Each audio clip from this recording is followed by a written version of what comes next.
Madame Dodge, bonjour. Bonjour. C'est le cas de le dire, on va ouvrir l'été cette année avec le festival Métiers et Traditions. Une planification donc qui a été devancée tout de même de 2 mois et quelques poussières comme on a dit tantôt. C'est pas négligeable. Comment vous avez fait dans votre planification? On est habitué de toute façon de travailler sous pression puis sous roche. Là. Ça n'a pas changé grand-chose dans nos opérations. Puis on travaillait aussi avec l'idée qu'on allait améliorer un petit peu la situation. Le fait d'ouvrir la saison culturelle à Longueuil plutôt que la fermer puis de la clore, je pense déjà ce changement-là, ça fait longtemps que je l'anticipais, ça fait longtemps que je le voulais, que je le demandais également à la Ville. Et là, la présentation s'est faite, l'accord de la Ville s'est fait également. Alors, il restait juste à dire oui. C'est sûr que ça s'est fait un peu tard, que c'était difficile de rattraper un petit peu les... Mais tout est possible encore, là. Et on a aussi la certitude d'avoir fait un changement pour le mieux. Alors, le fait aussi qu'on était à la fin de l'année, tout le temps à la fin de semaine, la fête du travail, c'est sûr que ça nous donnait 3 jours fériés. C'est intéressant, mais 3 jours fériés, ça permet aussi à une clientèle, peut-être qu'il y avait une clientèle là qui nous échappait, des gens qui quittent justement Longueuil ou qui quittent les environs pour aller ailleurs. Et la clientèle qui nous échappait surtout, c'est la clientèle scolaire. On n'a jamais eu la chance d'avoir cette clientèle-là à notre festival et c'est quelque chose qui, depuis plusieurs années, s'initie, la place que les enfants prennent dans notre festival. Donc, c'est quelque chose que je voulais amener, moi.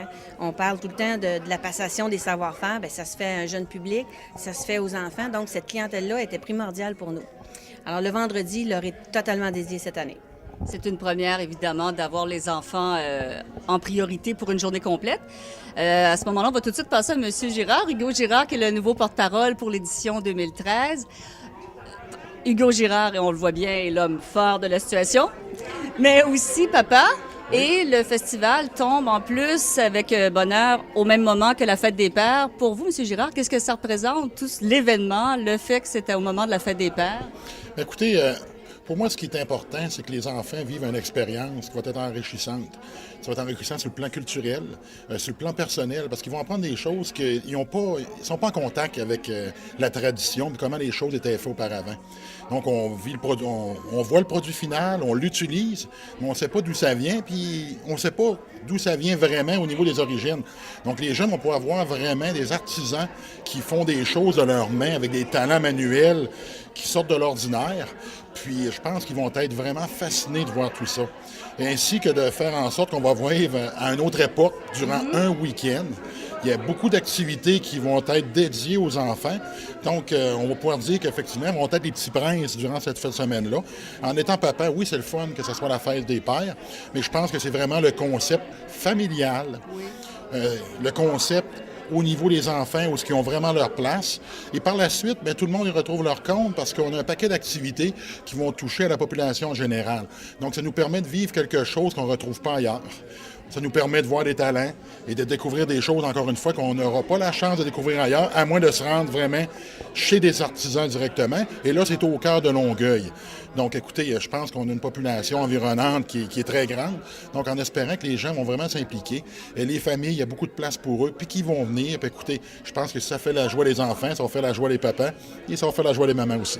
Et en plus, on va vous voir à l'œuvre les samedis et dimanches. On a parlé du poids Louis Cyr. Vous allez soulever combien de livres encore d'une seule main? Bien, c'est 173 livres, mais moi, c'est relativement facile pour moi. Le vrai challenge, c'est de voir c'est quoi que les autres peuvent faire avec. Ah, d'accord. Donc, vous pouvez soulever davantage que ce Mais je l'espère poids. bien, je l'espère bien. Là. Fait qu'on va appeler ça maintenant le poids Hugo Girard. Il va falloir changer le terme. Il Faudra en faire un plus gros. un plus gros, mais écoutez, Louis Cyr est encore un petit peu plus connu que moi, donc on va garder le poids Louis Cyr. On a bien hâte de voir le tout. Nicole, je reviens à vous pour la question financement. Est-ce que ça l'a créé, le fait d'être devancé, est-ce que ça l'a un peu influé sur le financement de l'événement? Est-ce que ça a été plus difficile? Bien oui, naturellement, les conséquences sont là, sont directes. Des demandes de subventions, vous savez, il y a des dates de tombée. Donc, nous, on arrivait dans des dates soit avant, soit après. Naturellement, oui, ça a un impact assez important sur le financement. Oui. Bon, mais on s'en sort bien pareil. Mais on est confiant, tout va bien aller. On est confiant, oui, absolument. Est-ce que le fait que cette édition se tient cette année, en tout début d'été, va être donc une tradition qui va revenir? Est-ce qu'on est campé dans le début de l'été pour les prochaines années ou c'est trop tôt pour en parler?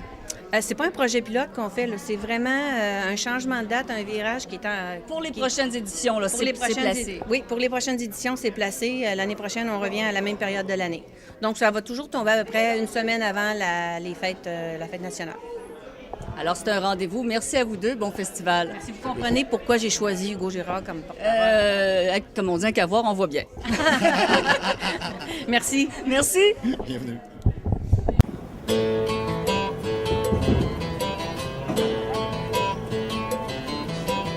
Dans le bois, ça fait des images de moi. Les commissions ils ont été bien véhiculées. Ah oui, hein, c'est ça, quand même. J'ai reçu mon tabac ben attends, on va partir pour le Une chance, ben, hein, quand on est là, nous autres, les charretiers, parce que... Ah ouais, pas de tabac, là, j'aurais eu de la faim, partir dans le bois, mais là, pas de chic. Pas de rien chiqué, là. Hein, t'aurais trouvé le temps long, toi, Ah, hein? la mère aurait trouvé le temps long quand je serais revenu du bois, elle aurait chicané le montage.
C'est que le bœuf,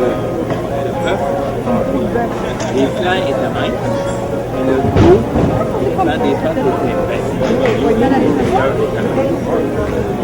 Oui, si c'est ma pièce, il y a ma pièce, c'est beau. Regarde, il y a une sortie d'un sculpteur, une peinture, qui est pas une métallique, la nature, c'est une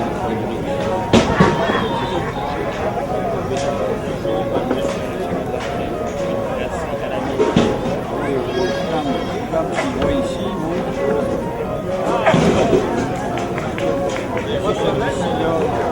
celui-là, ça va être un coffret standard de ça, mais il est très...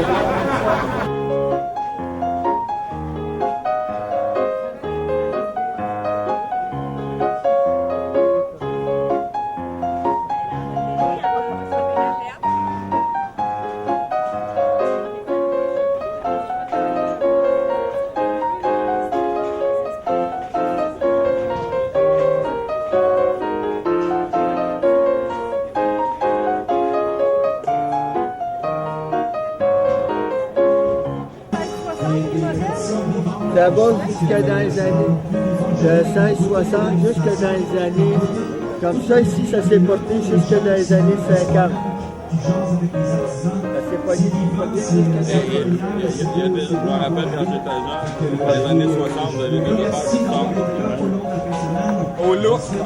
On va vous montrer comment on faisait à l'époque. Quand on coupe, c'est la file de lin ici. Ouais, est-ce que t'as des aiguilles? On va sortir, sort les aiguilles, on va partir. Tu vas coudre pas d'aiguilles.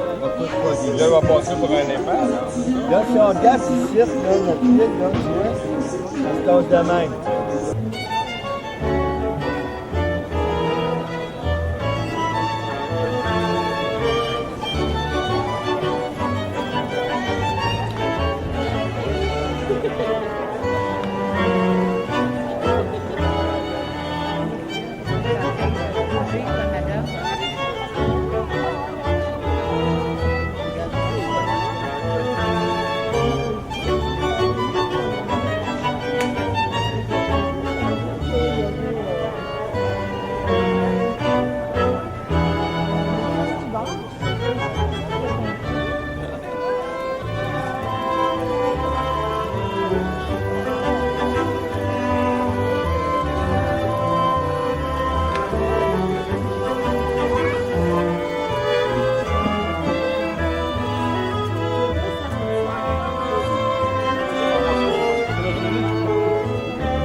Les trois doigts sur le bouton, l'index, le pouce et le majeur. Et c'est le poignet qui fait le mouvement. Pas comme ça, c'est sûr, ça nous fait un...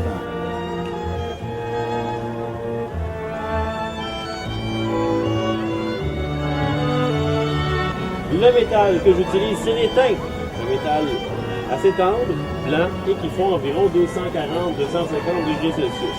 Êtes-vous prêts? Oui. J'y vais. Je vais. Je jette comme voici. Et maintenant, j'attends. Ça va prendre 30-40 secondes et ça sera figé. On va voir si la cuillère est complète.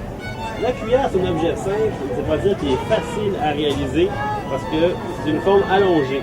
Il faut que le moule soit uniformément chaud, sinon ça fige avant d'être bien répandu dans toute la forme. Alors c'est là toute la délicatesse, dans le préchauffage du moule.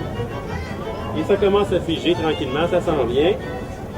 Ceux qui sont proches vont voir le changement de texture au sommet de la goutte, au sommet du jet brûlé, et ça va se crevasser parce que le métal, quand il chauffe, il se dilate, et quand il se refroidit, se contracte, et on veut que la contractation se fasse juste là, au sommet.